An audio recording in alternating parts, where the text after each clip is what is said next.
Adhérente au réseau d'approvisionnement Biocoop, l'association La Fourmi et la Cigale fête cette année ses 15 ans d'activité à Saint-Hippolyte-du-Fort. Ce lieu, qui ressemble assez à un multiservice rural, affiche cependant une activité associative engagée vers plus de responsabilité dans nos modes de consommation. Dans la pratique, les visiteurs de cette boutique ne sont pas clients, mais adhérents à un projet associatif. Ici, on achète bio, on évite les emballages superflus, on réinvente la consigne, on se sert, on s'entraide, on échange des conseils, des recettes et des informations. Je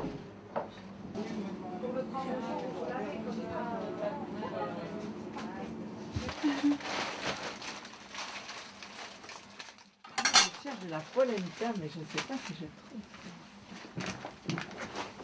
Quelqu'un sait où est la farine de sarrasin? Parce que je connais. Elle doit pas être, moi non plus, mais il me semble que je l'ai vue ici. D'accord. Voilà.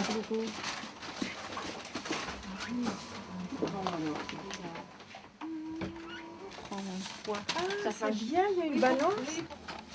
J'essaye de faire des contrôles. On souhaite que ce ne soit pas un magasin comme un autre où on rentre, on est client, on sort, voilà, on a fait ses courses. Alors que là, c'est un lieu, c'est un carrefour, c'est un lieu d'échange. Il y a un vrai contact, hein, il y a un vrai accueil.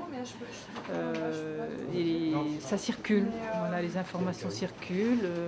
Les gens viennent chercher vraiment de la documentation sur la nourriture, sur la façon de s'alimenter, sur l'environnement, sur les actions en cours. Voilà.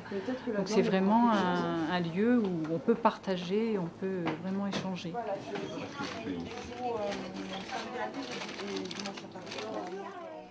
Avant même la mode du tous écolo bien intégrée aujourd'hui, l'activité commerciale ici s'est développée progressivement autour d'actions diverses dans le domaine de l'éducation, la santé ou la protection de l'environnement.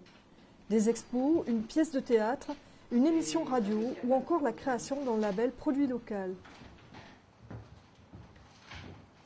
La vie associative, elle nourrit la vie commerciale et la vie commerciale nourrit la vie associative. C'est deux univers qui cohabitent en totale harmonie et qui ne peuvent pas se séparer l'un de l'autre, l'associatif et le commercial. Parce que dans le commercial, on fait beaucoup de choix qui ne sont pas forcément les choix qu'on devrait faire dans le commerce. On fait des choix qui sont plus nos choix par rapport à notre propre éthique et notre propre vision du commerce. C'est très important pour nous, notamment sur les produits locaux qu'on favorise de plus en plus et en essayant justement de réduire nos approvisionnements auprès de ce qu'on appelle la plateforme, c'est-à-dire la centrale d'achat Biocoop, parce qu'on n'a pas envie de faire venir de loin des produits qu'on peut trouver aux alentours et qui sont en plus, qui réduisent l'impact environnemental, parce qu'il n'y a pas de transport, et puis ça soutient l'agriculture écologique, biologique locale. Donc là, on met vraiment le paquet là-dessus depuis 2 ans.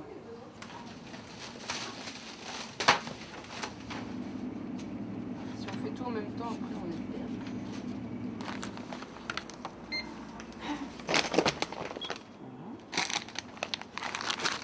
On a tous un métier difficile et on trouvait que l'esprit de concurrence était tout à fait malsain au sein de la COP. Voilà, donc on a décidé de mettre en place un collège de producteurs. Ça veut dire que les producteurs se rencontrent une fois par an. En principe, c'est au mois de janvier, en hiver. Et on décide d'un plan de culture, c'est-à-dire en fonction des lieux de production que nous avons, en fonction de ce qu'on sait faire aussi, de ce qu'on réussit, de l'exposition de nos terrains, etc. On décide que c'est un tel qui fournira la courge à la COP, un tel autre qui fournira les pommes de terre et encore un autre les salades. Voilà, bon. On sait à peu près ce que la COP vend, donc pour nous c'est vraiment la garantie que ce qu'on va planter va être vendu.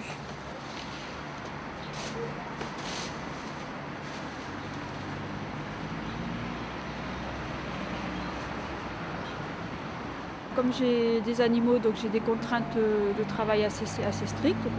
Ça m'évite d'aller au marché des arceaux à Montpellier. Donc en temps et en fatigue, et c'est vraiment là, moi je trouve que c'est un bien-être. En plus, ça m'a fait rencontrer des gens, donc de la Biocoop.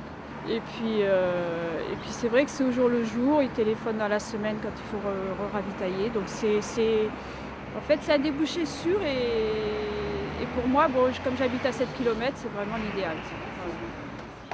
Des fois, les consommateurs s'étonnent qu'on ne puisse pas fournir sur toute l'année, mais il faut savoir d'abord que nous sommes tous des petits producteurs. Les Cévennes se prêtent mal à ce qui est des grosses productions. Et puis en plus, il y a un climat rigoureux qui fait qu'à partir du mois de janvier, on n'a plus rien sur nos terrains parce que les terres sont gelées. Voilà. Sans compter que nos exploitations sont réduites. Et donc, quand on a tout cueilli ce qu'on a planté, on n'a pas des hectares et des hectares. Donc voilà, c'est limité. Les producteurs du coin, ils ont largement de quoi diffuser leurs produits. Le souci, il est plus pour nous d'en trouver qui sont en mesure de nous livrer. Parce qu'en fait, ceux qui sont dans le coin, ils ont largement, ils n'ont pas besoin de nous en gros. Et donc, on a besoin de nouvelles installations pour pouvoir élargir cette production locale. Donc, on essaye depuis quelque temps de s'atteler à soutenir des installations de producteurs locaux. En bio, bien évidemment. On n'a pas envie de devenir une entreprise qui fait circuler les camions sur la route toute la semaine, quoi. On a envie plutôt que ça profite à des gens qui vivent et qui ont des projets d'agriculture locale. Aujourd'hui, fort de ses 800 adhérents, La Fourmi et la Cigale entend s'appuyer sur son succès commercial pour renforcer une certaine forme d'économie locale en privilégiant les circuits courts. Cherche producteurs locaux désespérément était donc le mot d'ordre de la 15e Assemblée générale de l'association qui s'est tenue au début du mois d'avril.